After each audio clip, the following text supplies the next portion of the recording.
संसद का बजट सत्र कल से शुरू। वित्त मंत्री निर्मला सीतारमण बृहस्पतिवार को अंतरिम केंद्रीय बजट पेश करेंगी। विदेश मंत्री डॉक्टर एस जयशंकर ने कहा, लाल सागर क्षेत्र में भारत कठिन परिस्थितियों में अन्य देशों की मदद करने की क्षमता रखता है। छत्तीसगढ़ के बस्तर में माओवादी हमले में 3 सुरक्षाकर्मियों की मौत। पाकिस्तान के पूर्व प्रधानमंत्री इमरान खान को गोपनीय सूचना अधिनियम के उल्लंघन मामले में विशेष अदालत ने 10 वर्ष की सजा सुनाई। भारत में पहली हिम तेंदुआ गणना के अनुसार 718 हिम तेंदुए सबसे अधिक लद्दाख में। और दक्षिण अफ्रीका में अंडर 19 एक दिवसीय क्रिकेट विश्व कप में भारत ने सुपर 6 चरण के पहले मैच में न्यूजीलैंड को 214 रन से हराया।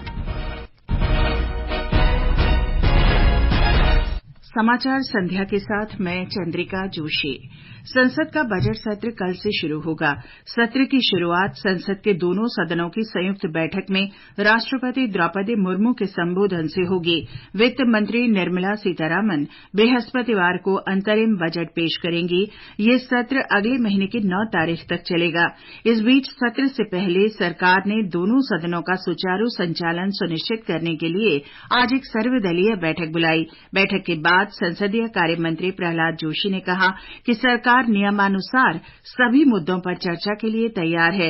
उन्होंने विपक्षी दलों से दोनों सदनों में कामकाज के सुचारू संचालन के लिए सरकार से सहयोग करने और तख्तियां नहीं लाने का आग्रह किया। टर्म का अंतिम सत्र है, हम सब मिलकर अच्छा चर्चा करेंगे। हमने स्पीकर चेयरमैन सरकार से निवेदन किया है, सभी जो सस्पेंडेड एमपीज तो अंदर आ ही गए हैं, लेकिन जो प्रिविलेज कमेटी को भेजा गया है उनको वापस सस्पेंशन विथड्रॉ करके सदन में आने के लिए मौका देने के लिए हमने विनती किया है। सभी मुद्दों पर चर्चा के लिए सरकार तैयार है। बैठक के बाद मीडिया से बातचीत में कांग्रेस नेता प्रमोद तिवारी ने कहा कि उन्होंने बैठक के दौरान संघीय ढांचे पर कथित निशाने से जुड़े मुद्दे उठाए।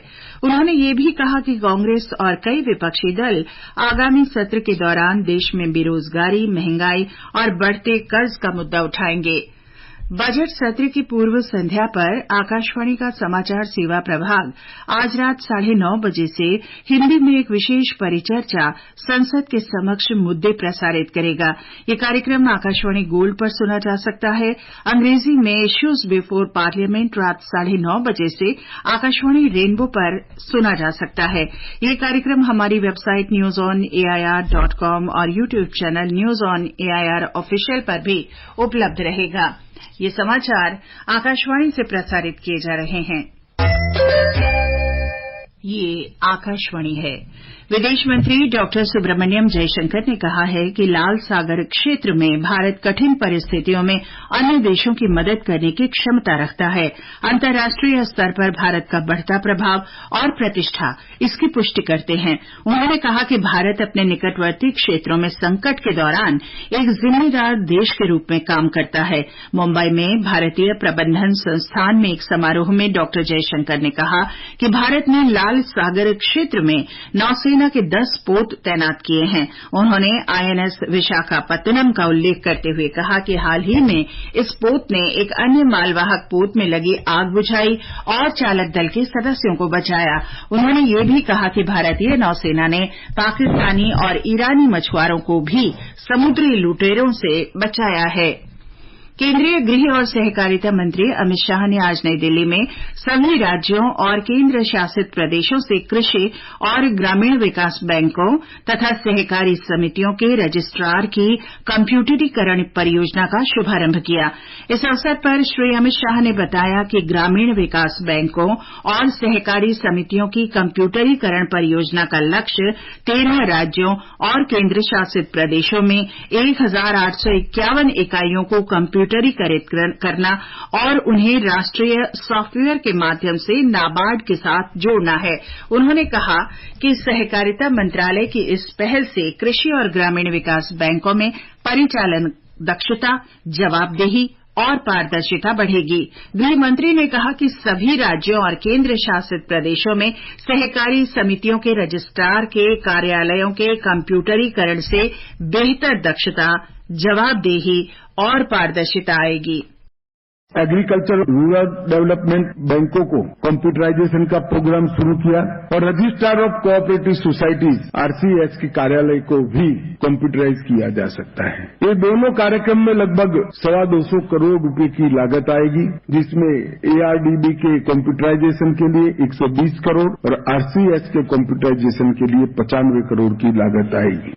रक्षा मंत्री राजनाथ सिंह ने कहा है कि भारत और अमेरिका स्वाभाविक साझेदार हैं। वर्तमान वैश्विक राजनीतिक परिदृश्य में उन्हें व्यापार और रणनीतिक दोनों क्षेत्रों में एक साथ आगे बढ़ना चाहिए। नई दिल्ली में भारत अमेरिका वाणिज्य मंडल के एक सम्मेलन में उन्होंने कहा कि सरकार ने आत्मनिर्भर नए भारत के लिए आधार तैयार कर लिया है। अमेरिकी निवेश प्रधानमंत्री नरेंद्र मोदी के विकसित भारत के दृष्टिकोण को साकार करने में महत्वपूर्ण भूमिका निभा सकते हैं।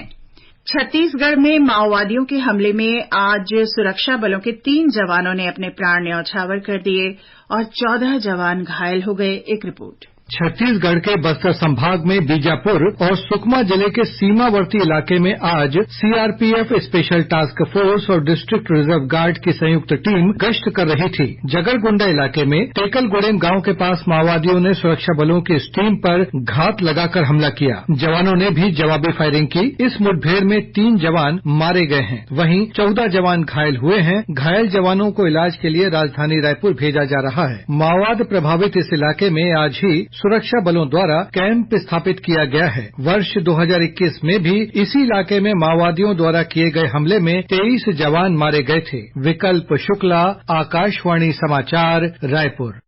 महिला और बाल विकास मंत्री स्मृति ईरानी और श्रम और रोजगार मंत्री भूपेन्द्र यादव ने आज संयुक्त रूप से महिला कार्यबल को बढ़ावा देने पर जोर दिया। नई दिल्ली में विमेन इन वर्कफोर्स फॉर विकसित भारत में महिला कर्मी विषय पर आयोजित एक कार्यक्रम में उन्होंने परामर्श जारी किया। इसमें सूक्ष्म, लघु, मध्यम और बड़े उद्यमों के नियोक्ताओं को महिला कर्मियों के लिए सुविधाएं अथवा समर्पित हॉस्टल बनाने के लिए प्रोत्साहित किया गया।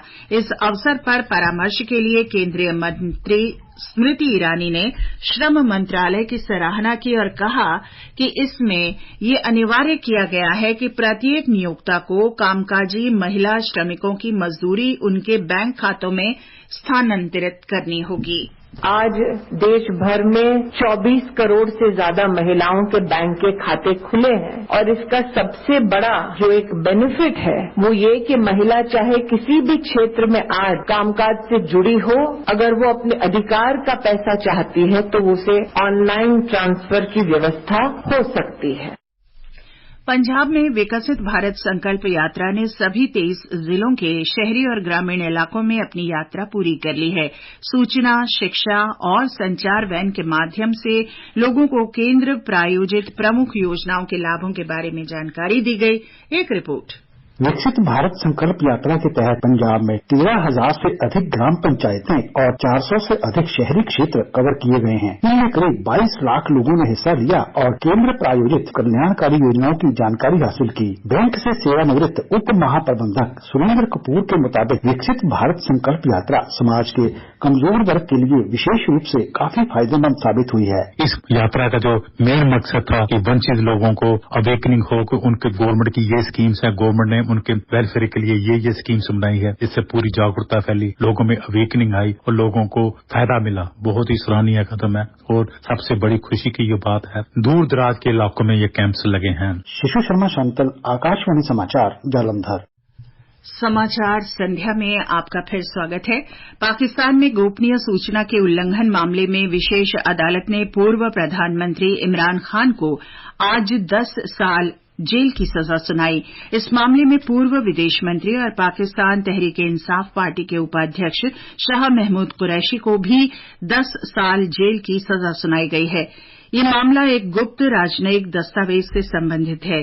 स्थानीय मीडिया के अनुसार ये सजा उस समय सुनाई गई है जब पाकिस्तान में 8 फरवरी को होने वाले चुनाव नजदीक आ रहे हैं। पर्यावरण, वन और जलवायु परिवर्तन मंत्री भूपेन्द्र यादव ने आज नई दिल्ली में राष्ट्रीय वन्य जीव बोर्ड की बैठक के दौरान भारत में पहली बार हिम तेंदुए की गणना जारी की है। भारत में हिम तेंदुए की स्थिति पर अपनी तरह का ये पहला वैज्ञानिक अभ्यास है।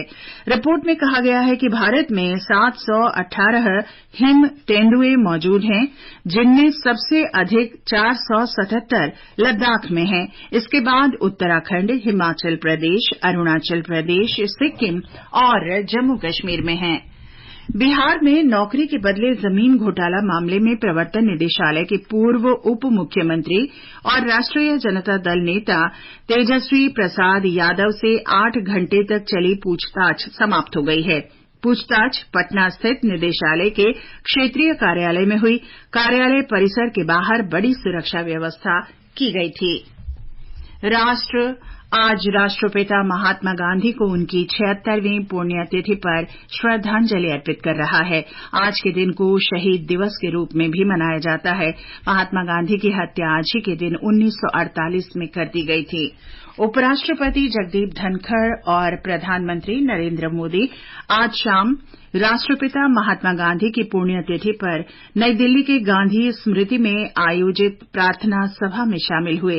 एक सोशल मीडिया पोस्ट में श्री मोदी ने कहा कि हम हमेशा अपने राष्ट्र के लिए महात्मा गांधी के सपने को साकार करने के लिए काम करेंगे। दक्षिण अफ्रीका में अंडर 19 एक दिवसीय क्रिकेट विश्व कप में भारत ने सुपर 6 स्टेज के पहले मैच में न्यूजीलैंड को 214 रन से पराजित कर दिया है। न्यूजीलैंड की टीम 29 ओवर में 81 रन पर सिमट गई। और अंत में मुख्य समाचार एक बार फिर। संसद का बजट सत्र कल से शुरू। वित्त मंत्री निर्मला सीतारमण बृहस्पतिवार को अंतरिम केंद्रीय बजट पेश करेंगी। विदेश मंत्री डॉक्टर एस जयशंकर ने कहा, लाल सागर क्षेत्र में भारत कठिन परिस्थितियों में अन्य देशों की मदद करने की क्षमता रखता है। छत्तीसगढ़ के बस्तर में माओवादी हमले में 3 सुरक्षाकर्मियों की मौत। पाकिस्तान के पूर्व प्रधानमंत्री इमरान खान को गोपनीय सूचना अधिनियम के उल्लंघन के मामले में विशेष अदालत ने 10 वर्ष की सजा सुनाई। भारत में पहली हिम तेंदुआ गणना के अनुसार 718 हिम तेंदुए सबसे अधिक लद्दाख में। इसके साथ ही समाचार संध्या का ये अंक समाप्त हुआ। नमस्कार।